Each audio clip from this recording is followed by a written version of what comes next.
ദൈവ തിരുനാമത്തിന് മഹത്വമുണ്ടാകട്ടെ. നല്ല വചനം പേജിലൂടെയുള്ള നമ്മുടെ അടിസ്ഥാന ഉപദേശങ്ങളുടെ പഠന പരമ്പരയിൽ 23-ാമത്തെ എപ്പിസോഡിലേക്കാണ് ഇന്ന് നാം കടന്നു വരുന്നത്.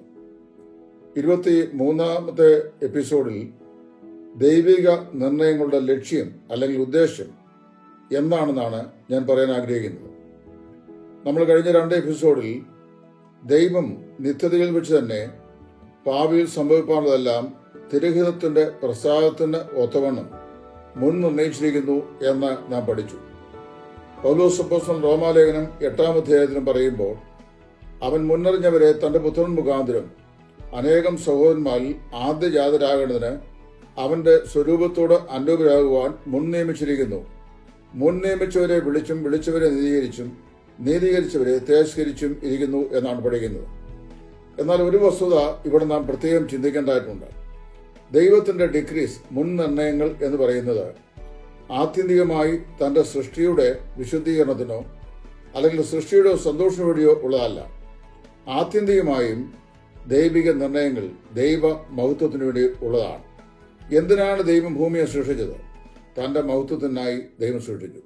എന്തിനാണ് ദൈവം മനുഷ്യനെ സൃഷ്ടിച്ചത്? തന്റെ മഹത്വത്തിനായി ദൈവം ചെയ്തു. എന്തിനാണ് ദൈവം ആകാശഗോളങ്ങളെയും അതിൽപ്പെട്ട ഈ പ്രപഞ്ച സീമയെയും സൃഷ്ടിച്ചത്? തന്റെ മഹത്വത്തിനായി അങ്ങനെ ചെയ്തു. എഫേസ്യർ 1-ാം അധ്യായം വായിക്കുമ്പോൾ, ദൈവം നമ്മെ രക്ഷിച്ചു, ദൈവം നമുക്ക് പാപമോചനം നൽകി, ദൈവം നമ്മെ വീണ്ടെടുത്തു, ദൈവം തന്റെ കൃപയുടെ കടാക്ഷം നമ്മുടെ മേൽ ചൊരിഞ്ഞു. ഇതെല്ലാം എന്തിനു വേണ്ടിയാണ് എന്ന് പൗലോസ് പറയുന്നു. It is absolutely and fundamentally for the glory of God. ദൈവത്തിന്റെ മഹത്വത്തിന് വേണ്ടിയാണ്. അപ്പോൾ തന്നെ തന്റെ സൃഷ്ടിയുടെ സന്തോഷം ദൈവത്തിന്റെ പരമപ്രധാനമായ വിഷയവുമാണ്. അവൻ ആകാശത്തുനിന്ന് മഞ്ഞും മഴയും അവൻ സകല സൃഷ്ടിയുടെ മേൽ ഒഴിയിച്ചു കൊടുക്കുന്നുവല്ലോ എന്ന് പ്രവൃത്തി 14:17 പൗലോസ് ലുസ്ത്രയിൽ സംസാരിക്കുമ്പോൾ അവിടെ വെച്ച് പറയുന്നുണ്ട്. തിമോഥെയോസ് ലേഖനത്തിൽ പറയുമ്പോൾ സകലവും സമൃദ്ധിയായി കൊടുക്കുന്ന ഒരു ദൈവത്തെക്കുറിച്ചാണ് തിമോഥെയോസ് ലേഖനത്തിൽ അപ്പോസ്തലനായ പൗലോസ് പറയുന്നത്. അത് മതത്തിനും മതചിന്തയ്ക്കും ഒക്കെ അപ്പുറത്താണ് ദൈവം അങ്ങനെ ചെയ്യുന്നത്. എന്നാൽ ദൈവത്തിന്റെ ആത്യന്തികമായ നിർണയങ്ങളുടെ ലക്ഷ്യം എന്ന് പറയുന്നത് സൃഷ്ടിയുടെ പരമാനന്ദമോ അല്ലെങ്കിൽ ശുദ്ധീകരണമോ അല്ല. അതെല്ലാം ഇതിനകത്ത് ഉൾപ്പെടുന്ന കാര്യങ്ങൾ തന്നെയാണ്. നമ്മൾ തിരുവെഴുത്ത് വായിക്കുമ്പോൾ ദൈവം താൻ തന്നെ പരിശുദ്ധനാകുന്നു എന്ന് നാം വായിക്കുന്നു. അപ്പൊ ദൈവത്തിന്റെ വിശുദ്ധി, നീതിയെയും വിശുദ്ധിയെയും സംബന്ധിച്ച് എഫേസ്യ ലേഖനം 4-ാം അധ്യായത്തിന്റെ 24-ാം വാക്യത്തിൽ നമ്മൾ വായിക്കുന്നുണ്ട്. അതുപോലെ തന്നെ മനുഷ്യനോടുള്ള ബന്ധത്തിൽ ദൈവം പറയുമ്പോൾ ദൈവം മനുഷ്യൻ വിശുദ്ധി പാലിക്കുവാനും ഞാൻ വിശുദ്ധനായിരുന്നപ്പോൾ നിങ്ങളും വിശുദ്ധരായിരിക്കുമെന്നും ദൈവവചനം വളരെ വ്യക്തമായി പറഞ്ഞിട്ടുണ്ട്.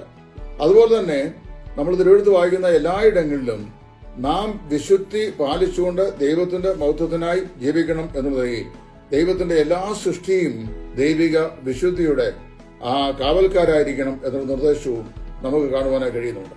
എന്നാൽ ദൈവിക നിർണയങ്ങളുടെ ആത്യന്തികമായ ലക്ഷ്യം എന്ന് പറയുന്നത് ദൈവത്തിന്റെ മഹത്വമാണ്. അതായത് സൃഷ്ടി ദൈവത്തിന്റെ മഹത്വത്തെ പ്രഖ്യാപിക്കുന്നു. സങ്കീർത്തനങ്ങൾ 19 വായിക്കുമ്പോൾ ആകാശം ദൈവത്തിന്റെ മഹത്വത്തെ പ്രകീർത്തിക്കുന്നു എന്നാണ് വായിക്കുന്നത്. ആകാശം ദൈവത്തിന്റെ മഹത്വത്തെ വർണ്ണിക്കുന്നു. ആകാശവിധാനം അവന്റെ കൈവേലയെ പ്രസിദ്ധമാക്കുന്നു. 8-ാം സങ്കീർത്തനത്തിന്റെ 6 മുതലുള്ള വാക്യങ്ങളിലും അതേ ആശയം നമുക്ക് കാണുവാനായിട്ട് സാധിക്കുന്നുണ്ട്. അതുപോലെ തുടർന്ന് നമ്മൾ വായിക്കുമ്പോൾ തിരുവെഴുത്തിന്റെ പല ഭാഗങ്ങളിലും ദൈവം തന്റെ മഹത്വത്തിനായിട്ടാണ് ഈ കാര്യങ്ങളെല്ലാം ചെയ്തിരിക്കുന്നത് എന്ന് നമ്മൾ വായിക്കുന്നു. ഇസ്രായേലിനോട് മുതൽ പറയുമ്പോൾ ഇസ്രായേലിനോട് ദൈവം പറയുന്നത് ആ ദൈവം തന്റെ നാമത്തിന് ആ ജനം മുഖാന്തരമായി ഒരു മഹത്വം സമ്പാദിക്കണം എന്നുള്ളതാണ് ദൈവത്തിന്റെ ആത്യന്തികമായ ലക്ഷ്യമെന്ന് യെശയ്യാ 48:11 വ്യക്തമായി പറയുന്നു. യഹോവയായ ദൈവം പരിശുദ്ധനാണ്. അവരുടെ നാമത്തെ മല്ലമാക്കുവാൻ ഒരിക്കലും ദൈവം അനുവദിക്കുകയില്ല. നമ്മൾ റോമാലേഖനം 9:23 അതുപോലെ തന്നെ വെളിപ്പാട് പുസ്തകം 4-ാം അധ്യായത്തിന്റെ 11-ാം വാക്യമൊക്കെ കൂട്ടിച്ചേർത്ത് വായിക്കുമ്പോൾ അവിടെ എല്ലാം ദൈവം തന്റെ നിർണയങ്ങളെ തന്റെ മഹത്വത്തിനായി ക്രമീകരിച്ചിരിക്കുന്നു എന്ന് മനസ്സിലാക്കാൻ കഴിയുന്നുണ്ട്. വിദൂര ഭാവിയിൽ ദൈവസിംഹാസന ചുറ്റുപാടുമായിരിക്കുന്ന 24 മൂപ്പന്മാർ തങ്ങളുടെ കിരീടങ്ങളെ സിംഹാസനത്തിരിക്കുന്നതിന് മുമ്പാകെ ഇട്ടുകൊണ്ട് അവർ പാടുന്ന സുന്ദരമായൊരു പാട്ട് വെളിപ്പാട് പുസ്തകത്തിൽ രേഖപ്പെടുത്തിയിട്ടുണ്ട്. നീ അറുക്കപ്പെട്ടു, നിന്റെ രക്തം കൊണ്ട് സകല ഗോത്രത്തിൽ നിന്നും ഭാഷയിൽ നിന്നും വംശത്തിൽ നിന്നും ജാതിയിൽ നിന്നും ഉള്ളവരെ ഞങ്ങളുടെ ദൈവത്തിനായി വിലയ്ക്ക് വാങ്ങി അവരെ രാജാക്കന്മാരും പുരോഹിതന്മാരും ആക്കി വെച്ചിരിക്കുന്നു എന്ന് പ്രഖ്യാപിക്കുന്നു. ചുരുക്കം പറഞ്ഞു കഴിഞ്ഞാൽ ദൈവത്തിന്റെ മഹത്വം എന്ന് പറഞ്ഞുകൊണ്ട് സകല സ്തുതിയും സ്തോത്രവും ബഹുമാനവും സ്വീകരിപ്പാൻ നീ യോഗ്യം എന്ന് പറഞ്ഞുകൊണ്ട് തങ്ങളുടെ കിരീടങ്ങളെ ദൈവം മുമ്പാകെ ഇട്ട് അവനെ ആരാധിക്കുന്ന നമ്മൾ കാണാൻ കഴിയുന്നുണ്ട്. ചുരുക്കത്തിൽ പറഞ്ഞു കഴിഞ്ഞാൽ ദൈവിക നിർണയങ്ങളുടെ ആത്യന്തികമായ ലക്ഷ്യം ദൈവത്തിന്റെ മഹത്വമാണ്. അപ്പൊ ദൈവിക നിർണയങ്ങളെക്കുറിച്ച് പഠിക്കുമ്പോൾ മനസ്സിലാക്കിക്കൊള്ളുക, ദൈവം എല്ലാം മുൻകൂട്ടി തന്റെ വിശുദ്ധിയിൽ നിർണയിച്ചിരിക്കുന്നത് ആത്യന്തികമായി തന്റെ മഹത്വത്തിന് വേണ്ടിയാണ്.